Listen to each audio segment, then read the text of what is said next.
အားလုံးမင်္ဂလာပါสวัสดีค่ะဆီယာမလန်ပြန်လာပြီเนาะနည်းနည်းအလုပ်တွေရှုံးနေလို့အားကြောင့်ဗီဒီယိုတိတ်မလုပ်အားလို့ပါเนาะအားတဲ့အခါတိုင်းမှာဆီယာမလုပ်ပေးသွားမှာပါเนาะတခါတလေတော့နည်းနည်းပါးလေးစောက်ပေးนะคะโอเคค่ะဒီနေ့တော့စာမျက်နှာ55စသွားမယ်เนาะဒါနေ့စဉ်သုံးထိုင်းစကားပြောပထမစာအုပ်ပေါ့เนาะဆီယာမပထမဦးဆုံးစာရေးတဲ့စာအုပ်လည်းဖြစ်တာပေါ့နော်ဒါနေ့စဉ်သုံးစကားပြောတွေပေါ့နော်ရောင်းလဲအကောင်းဆုံးပဲနော်အရန်ကိုဝယ်ဖတ်ကြတယ်လေနော်ပြီးတော့တကယ်လည်းအသုံးဝင်နေนะคะโอเคဆိုရင်တချို့ကထိုင်းစာဖတ်တတ်တယ်အတန်ထွက်ဗါ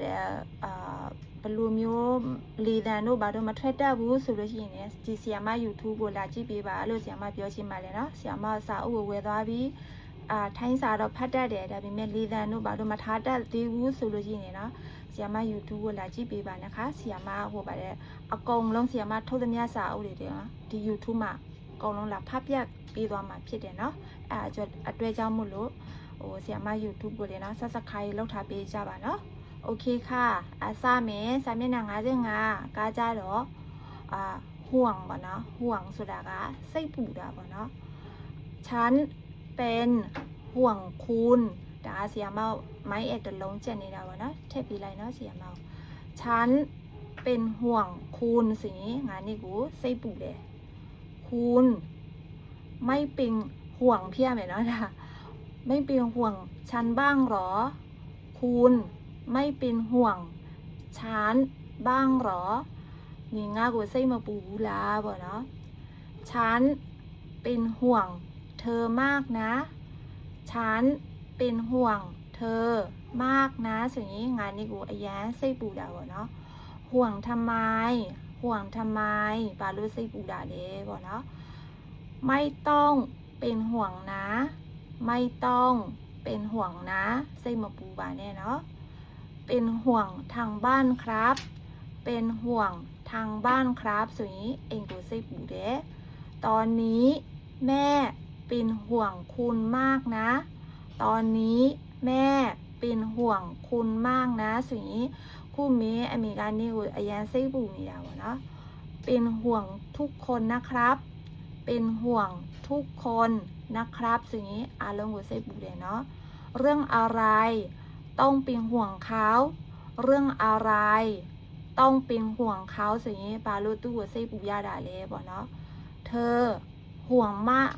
ากเกินไปแล้วดากนอเกินนั่นพี่ไหมเนาะเธอห่วงมากเกินไปแล้วสิ่งนี้เนี่ยไส้ปูรวมไว้บีบอเนาะไม่ต้องเป็นห่วงใครห่วงตัวเองก่อนเถอะไม่ต้องเป็นห่วงใครห่วงตัวเองก่อนเถอะสิ่งนี้ไปตู้ก็มาไล่ปูมันนี่เนี่ยบอนะกู้กูไว้ปูบาบอเนาะเป็นห่วงใครเป็นห่วงใครสิ่งนี้ไปตู้ก็ไส้ปูด่าเลยบอเนาะเป็นห่วงบ้านเมืองเป็นห่วงบ้านเมืองกูไปแล้ว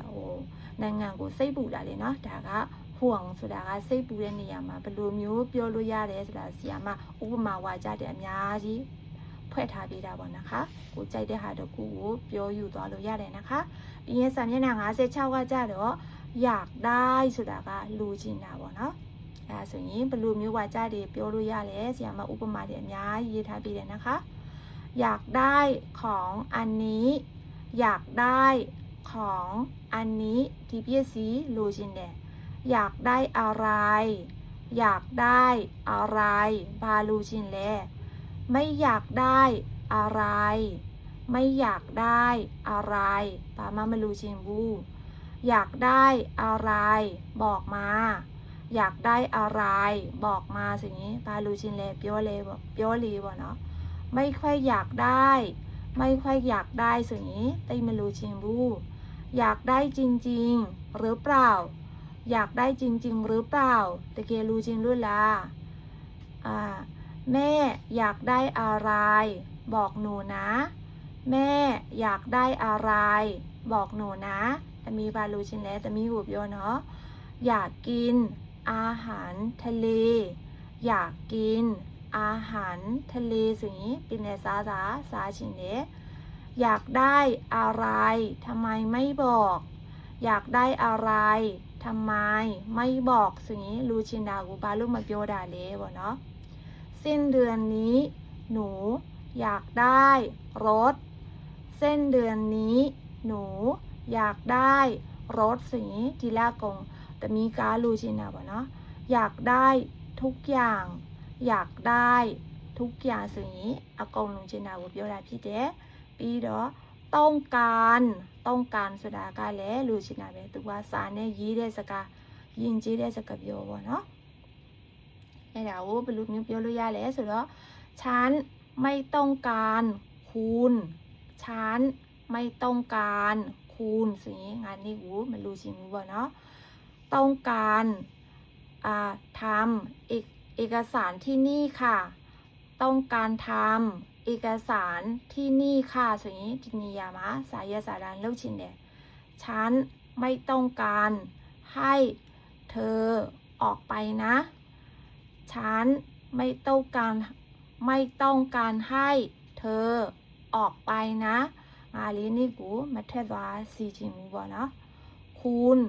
ต้องการจะอยู่ที่นี่ไหมคุณต้องการจะอยู่ที่นี่ไหมสิ่งนี้นี่ดีมานี่จินดาลาบ่เนาะฉันต้องการที่พักอาศัยฉันต้องการที่พักอาศัยสิ่งนี้งานนี้รู้ထိုင်လို့ရတဲ့နေရာလိုချင်တာပေါ့နော်နေထိုင်လို့ရတဲ့နေရာလိုချင်တယ်เขาไม่ต้องการคุณเขา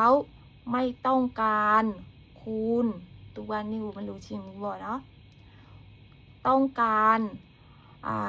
เครื่องดื่มอะไรคะต้องการเครื่องดื่มอะไรคะปาเพียวยีดีโอ้บาได้รู้ชิมาแต่แล้วบ่เนาะเขาไม่ต้องการให้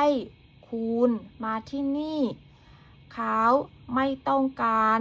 ให้คุณมาที่นี่ส่วนนี้ตัวนี่กูดีมาลาซีจริงบ่เนาะอย่างนี้สามอย่าง58ก็จะတော့ที่เดิมဆိုတာကဒီနေရာအတိုင်းပဲပေါ့နော်เจอกันที่เดิมนะเจอกันที่เดิมนะဆိုရင်ဒီနေရာအတိုင်းပဲတွေ့ကြမယ်เนาะ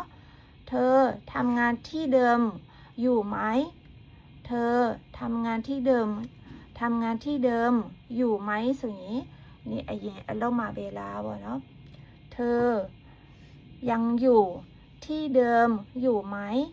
เธอยังอยู่ที่เดิมอยู่ไหมนี่အရင်ได้ไหมနေတာလားฉันรออยู่ที่เดิมนะฉันรออยู่ที่เดิมนะงาဒီနေရာတိုင်းပဲစောင့်နေတယ်เนาะเธอไม่ได้รอที่เดิมนี่